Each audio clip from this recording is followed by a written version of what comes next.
नमस्ते।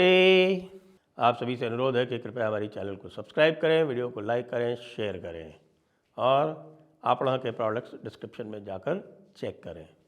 नरेंद्र मोदी जी का स्वर्णिम काल अब आने वाला है। जी हाँ, मैं ये क्यों कह रहा हूँ, क्योंकि नरेंद्र मोदी जो हैं वो पिछले 4 वर्षों में वो अंतर्राष्ट्रीय दबाव के कारण कोई बड़ा फैसला ले नहीं पाए और बहुत सारे ऐसे निर्णय हुए हैं जिसके लिए जो उनके वोटर्स हैं वो ये कहते हैं कि साहब कि क्या हो गया मोदी जी को। मोदी जी जो बड़े निर्णय ले रहे थे, कितने बड़े बड़े उन्होंने निर्णय लिए। उन्होंने नोटबंदी लाई और नोटबंदी लाने के साथ साथ उन्होंने 370 हटाया, सीए लाए, सारे काम उन्होंने किए। अब उनसे वक्फ बिल नहीं अमेंड हो पा रहा है, पहले उनसे शाहीन बाग नहीं हट पाया, उसके बाद उनसे किसान आंदोलन नहीं दब पाया, उसके बाद उनसे मणिपुर वाला मामला नहीं सुलझ पाया और बांग्लादेश हमें आंखें दिखा रहा है, इत्यादि इत्यादि।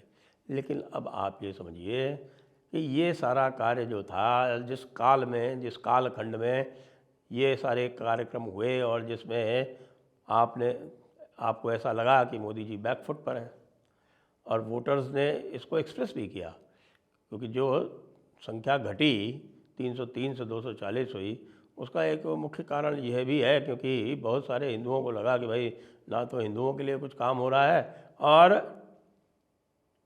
बकैती तो बहुत हो रही है, लेकिन जो कुछ एक्सपेक्टेशंस हैं वो पूरे नहीं हो रहे हैं। यद्यपि इस कालखंड में राम मंदिर बना, लेकिन राम मंदिर के लिए लोगों ने कहा कि साहब कि राम मंदिर तो इसलिए बना कि भाई निर्णय आ गया। लेकिन निर्णय कब आया था? अब मैं आपको बताता हूँ कि निर्णय भी राम मंदिर का तभी आया था जब ट्रंप थे। यानी ट्रंप प्लस मोदी जो है वो बड़ा डेडली कॉम्बिनेशन है। वैसे होना तो नहीं चाहिए, लेकिन देखिए एक चीज़ होती है जिसको बोलते हैं रियलिज्म, यानी वास्तविकतावाद।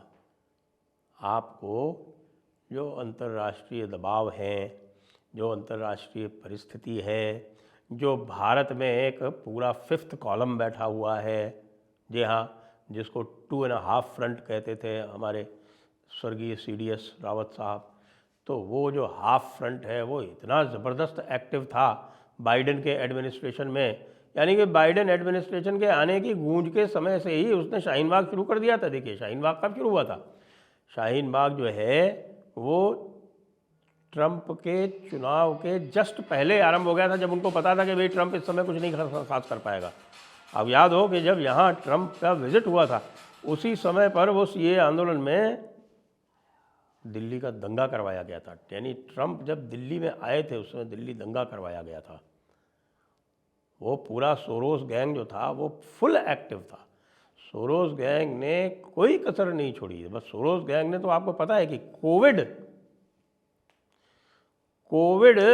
पूरी दुनिया पे एक तरह से उन्होंने लादा, केवल इसलिए कि पूरी दुनिया पर उनका राज हो सके, और उसमें उनका ये अनुमान था और उसमें उन्होंने सफलता भी पाई। उन्होंने हरा दिया ट्रंप को। भाई कोविड के कारण जो दुर्दशा हुई इकॉनमी की, अमेरिकन इकॉनमी की, उससे ट्रंप हार गए। और हमको ये पता नहीं है कि मान लीजिए अगर यही काम 2019 में होता और कोविड आ गया होता और उस समय 2019 का चुनाव लड़े होते मोदी, तो क्या स्थिति होती। हालांकि मोदी ने तो कोविड को बहुत अच्छी तरह से संभाला, मैं लगातार प्रशंसा करता रहा हूँ, और कोविड की हैंडलिंग जो है वो संभवतः पूरे विश्व में भारत की सर्वश्रेष्ठ रही थी। लेकिन ट्रंप के जाने से और ये सोरोस की सरकार आने से, भले ही आप कहो कि प्रेसिडेंट जो बाइडेन थे, लेकिन पीछे से जो डीप स्टेट चला रही थी, और डीप स्टेट में सबसे अधिक जो प्रभाव था वो जॉर्ज सोरोस को था। और जॉर्ज सोरोस वो था जिसने ओपनली $1 बिलियन कमिट किए थे मोदी को हटाने के लिए। वो मोदी को 2024 में हटा तो नहीं पाया, लेकिन 2020 से 2024 तक के ये जो 4 साल थे उसमें मोदी के एक्शन की धार अवश्य कुंद कर दी, इसमें कोई संदेह नहीं है कि धार बहुत कुंद कर दी। मोदी बहुत संभल संभल के कदम रखना चाह रहे थे, हर बार उन्होंने बहुत संभल के कदम रखा। चाइना को अच्छी तरह से टैकल किया, पाकिस्तान को अच्छी तरह से टैकल किया, लेकिन जहाँ कहीं भी डीप स्टेट की छाया थी वहाँ पर मोदी जो थे वो बड़े असहज थे, ये साफ साफ दिख रहा था। अब no deep state. Deep state आज रात के, आज मतलब जिस समय मैं रिकॉर्ड कर रहा हूँ उस समय की बात कर रहा हूँ, यानी कि 20 जनवरी के रात के 10:30 बजे भारतीय समय के बाद से deep state is finished. Deep state is finished as far as India is concern. India में डीप स्टेट का कोई इंटरफेरेंस नहीं रहेगा। डीप स्टेट को अब लड़ाई लड़नी है अपनी एग्जिस्टेंस के लिए, अपने अस्तित्व के लिए अमेरिका के अंदर। तो वो जो कुछ भी लड़ाई होगी उनको अब ट्रम्प से लड़नी। हम फ्री हुए, मोदी जी 4 वर्ष के लिए फ्री हुए। तो मोदी जी अब चूंकि अब आप 4 वर्ष के लिए फ्री हो, तो अब कृपया ये काम करते चलो जिसके लिए हम आपकी प्रतीक्षा कर रहे हैं। अब हम यह उम्मीद रखते हैं, आशा रखते हैं, और मुझे लगता होगा भी कि ये जो वक्फ एक्ट का तमाशा है ये समाप्त हो। वक्फ एक्ट को अमेंड कर दीजिए। वो जेपीसी वेपीसी का जो भी आपने टाइम लिया था, मैं समझता हूँ कि शायद आप भी चाहते होंगे कि भाई एक बार ट्रम्प आ जाए, सेटल हो जाए, उसके बाद उसको करें। तो कोई बात नहीं, देर आयद दुरुस्त आयद, कर डालिए। और ये प्लेसेस ऑफ वर्शिप एक्ट में जो आप थोड़ा सा हिचकिचा रहे हैं कि साहब इसको समाप्त करें या ना करें, तो कर डालिए। आपने देख लिया है कि इस बात को आर्टिकुलेट जो भी कर रहा है उसको कितना समर्थन मिल रहा है पूरे पब्लिक का। और आप ये देखिए कि जिस प्रकार से उत्तर प्रदेश में योगी जी को समर्थन मिल रहा है मंदिरों को फौज निकालने में, या इनिशिएटिव लेने का, वक्फ के जो रूल्स हैं उसमें अमेंड करके वक्फ संपत्तियों, जो भी अनधिकृत वक्फ संपत्तियां हैं उन पे वापस सरकारी कब्जा करने का, तो जो अभूतपूर्व समर्थन मिल रहा है वो आपके लिए इंडिकेशन है। कर डालिए इसको भी। ये जो माइनॉरिटीज़ वाला तमाशा है इसको भी फिनिश कीजिए। ये बांग्लादेश में चिकन नेक विकन नेक छोटे मोटे जो काम है ना वो ख़त्म कर डालिए। आपको ट्रम्प से किसी भी प्रकार की कोई दिक्कत नहीं होगी। ये बांग्लादेश वाला यूनुस तो वैसे ही भागने वाला है, और बाकी आपने रॉ के माध्यम से, वो अराकान आर्मी के माध्यम से इनकी जो है वो गर्दन तो पकड़ ही रखी है। वो गर्दन पकड़ के बस खाली दबाने की देर है। ये आपको चिकन नेक में भी जितना आपको एरिया चाहिए, अपना कॉरिडोर जो है वो इस समय 20-21 किलोमीटर, उसको बढ़ा के 50 किलोमीटर कर लीजिए, कोई दिक्कत नहीं होनी चाहिए। इधर जो ये चकमा वाला जो एरिया है, चिटगांव हिल ट्रैक्ट, उसको भी नया देश बनवा दीजिए। अराकान स्टेट को आप चाहें तो रिकग्नाइज़ भी कर सकते हैं, म्यांमार से भी रिकग्नाइज़ करवा दीजिए। म्यांमार वाले करेंगे, लेकिन अब म्यांमार का भी जो है वो भविष्य अंधकार में है। जो म्यांमार या बर्मा जो पुराना जो था ये बटेगा। आप देखिए, अराकान अलग जाएगा, चिन अलग जाएगा, शान अलग जाएगा, और कचिन अलग जाएगा, ये दिखता है। और क्या कर सकते हैं?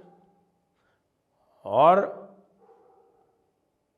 पाकिस्तान के साथ जो आपके रिश्ते हैं वो इम्प्रूव नहीं होने वाले।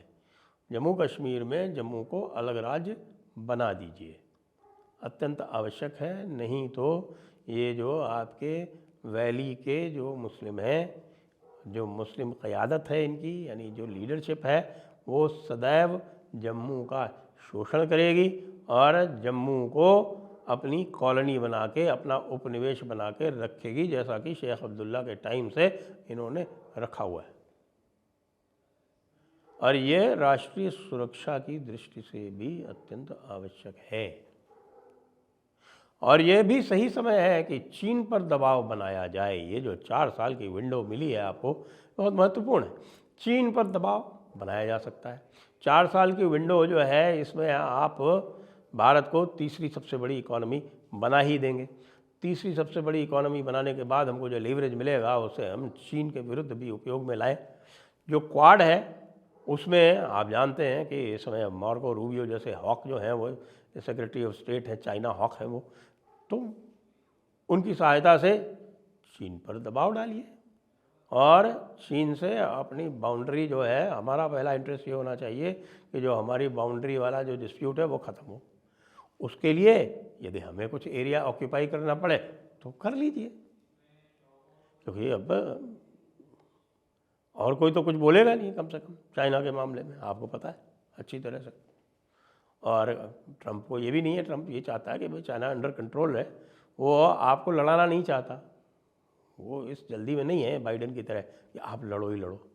तो ये कुछ चीज़ें हैं वो मुझे लगता है कि आप करेंगे, और दर्शकों से भी यही मैं बताना चाहता हूँ कि मैं ये चीज़ें इसलिए कह रहा हूँ कि मुझे ये आशा है कि अब ट्रंप के आ जाने के बाद जो इंटरनेशनल सिचुएशन ईज़ अप हुई है उसमें आप अब लेजिटिमेटली एक्सपेक्ट कर सकते हैं कि ये सारे कार्य मोदी जी अब कर पाएंगे।